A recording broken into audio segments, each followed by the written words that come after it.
Welcome, ladies and gentlemen, to EVE Virtual's YouTube channel. And today we're going to do a little bit of a fun project. I told a customer of mine who I went and picked up her laptop yesterday that I would make a video about this laptop and show her a little bit about the repair process that went into fixing it. So, to start off things, this computer, I picked it up yesterday and it presented with non-boot into Windows. So it went straight into the recovery console and basically just kept looping there. If it would go through the startup procedure, it said it would fix something and then it would just continue to have the same exact problem. So I suspect that the hard drive at this point in time in a nearly 7-year-old laptop has finally failed. It was originally a 120 gigabyte Seagate hard drive, so not a terrible hard drive, not from some obscure manufacturer or anything like that. It was a serial ATA connection, which makes this really easy to test. You can put it in any desktop, it'll work just as well as a regular hard drive. It is a regular hard drive, it's just smaller. And I ran the Seagate diagnostic on it, and it tells me that the hard drive is no good. The access time is way off. The random access time for these particular drives should be around 14 milliseconds or so. It was well over 100 milliseconds. So that tells me that mechanically the drive is not functioning properly.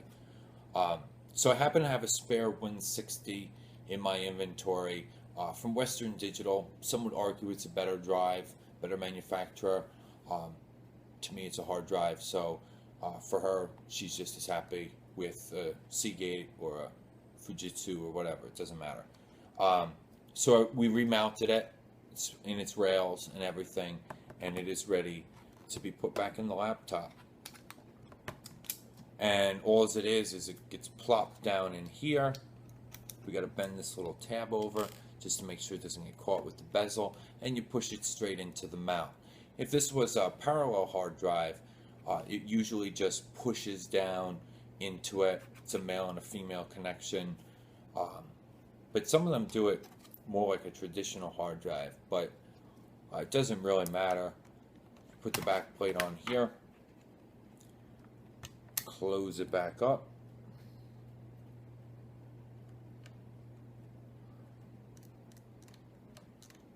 now I know people are going to make fun of the fact that I'm using this strange looking screwdriver, but let me show you this real quick. This screwdriver, for some reason, fits laptop screws perfectly. I have over 30 screwdrivers, and I can assure you that none of them fit as tight as this. So you get a really good connection with it. You're much less likely to strip a screw that way. So you always want to make sure, even if it looks funny and people are going to make fun of you for using it, that you're using the right tool for the job. Because if this gets stripped, if it was a newer system and all, you don't want to be put in that position. So as I mentioned, this system was manufactured 09 of 09, so it is almost exactly 7 years old. It's an older Acer Aspire notebook. Ironically, it has 3 gigabytes of RAM, which actually isn't too bad for a system of this age.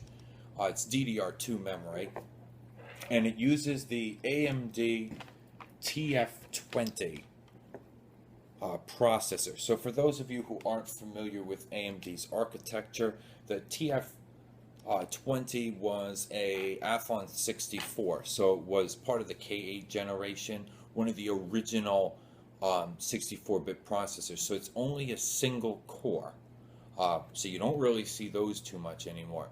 Nowadays, quad cores are pretty much the standard. So one of the issues when you replace a hard drive, obviously, is that the operating system isn't going to be on the computer. So I was able to back up her information. She had a lot of pictures and she had a ton of office documents because she uses this computer for work. So you always want to make sure that if you're doing a repair for somebody, that you try to get as much of the data as possible. But from a customer standpoint, we need to educate the customers to always back up their data. Storage is cheap. External hard drives, USB thumb drives, cloud-based services are all super affordable for a reasonable amount of storage. There's no excuse for not having your data backed up, especially on a computer that's used for a business. It is imperative that your data remains backed up and safeguarded. Be that as it may, that wasn't the case with this computer. So we replaced the hard drive. Now we need to install Windows on it. And there's a couple ways that you can actually do this. Her biggest issue when she originally gave me the computer was, oh my God, I don't have the CDs that came with the computer. And she didn't make a new recovery set or anything like that, obviously, before the system went down. Now, I don't use CDs. And the reason I don't use CDs is because I have a very bad habit of leaving them inside a customer's computer. And they get a CD and they don't know what's going on. It starts booting from it and they try to install Windows again. So it's a policy of mine that I don't use a CD to install an operating system, at least when I'm doing repair. If I was doing an upgrade or something like that on a client system in their home, usually I download the ISO and just run it from the hard drive. So we have to turn this on. Now I use a server here and it has Windows Deployment Services installed on it. And what that's going to enable me to do is boot up through the network and install Windows that way. So let me slide the camera over so you can see the laptop screen real quick, and that way she can see what's going on too at some point. And this is the BIOS. So when we boot the computer up, we hit F2 and it brings us into the BIOS. This is the low-level configuration for the computer. Now, because there's not going to be an operating system on this hard drive, we don't necessarily need to make sure that it's set for PXE or for network boot, but I always do. It makes it a little bit faster. And we're going to boot from what they call PXE, which is a pre-boot environment. However, in order for me to do that, we need a network cable, since there are very few computers that will do this through wireless. Certainly not one of this age. And this is going to connect to a server that I have configured here with Windows 2008. And it's going to go right through this process. And we're going to install it this way. This is a little bit faster because it's happening over the network. We don't have to worry about the CD-ROM here. And I happen to like it. If you're doing multiple deployments at a business, which I sometimes do, I would create what they call an answer file so that this setup is completely unattended and I don't have to do anything except boot the computer in. So if you're 30 or 40 or 100 computers that you're going to upgrade, that's the preferred method. You don't want to have to put in 50 to 100 CDs. That's a waste of time. So we're going to boot this up, and then we're going to go through the initial Windows setup, just like we would if we had the CD in the CD-ROM drive. Nothing to it. The rest of the setup is very, very basic. You're going to enter in a few commands. I'm going to have to log into the network. The other thing you need to know, if you are thinking about using Windows Deployment Services or PXE, you're going to need the network driver for the laptop or the computer that you're using, because the Windows ones that are integrated, 99% of the computers out there are not going to have the correct drivers. So you got to make sure you get the right one for it so it can install it during this initial boot phase. Okay. Alright, so I have to log into the domain here because I have a domain set up.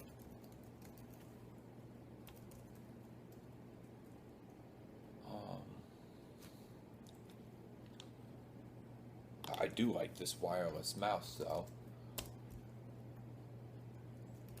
Now I have a username that's specific for when I'm installing large batches of computers. We're going to put Home Premium on this. Okay. So now it's just going through the regular Windows installation. This is nothing new for a lot of people. So I'm going to stop this here and we'll pick it up once we get back. And we'll talk about the Windows activation. It's going to be the last thing that's going to have to be done on this computer. Okay, and as much fun as that was, We finally activated the operating system. See our little Genuine logo right there.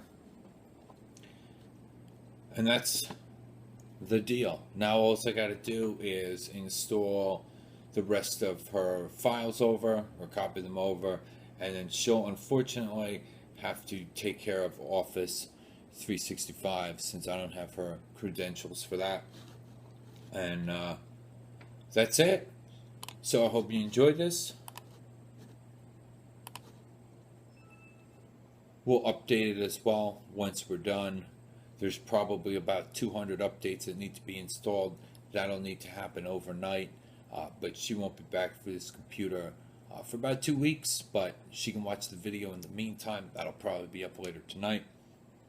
So thank you for tuning in for this little tutorial at Eve Virtual, our first video since opening the business officially.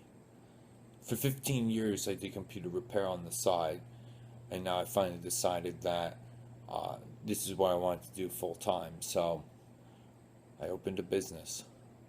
So a lot of these customers are carryovers from when I was just doing it on the side as something for some extra money and all, but now there's a lot more stuff to take care of. So we want to get our advertising and marketing out there.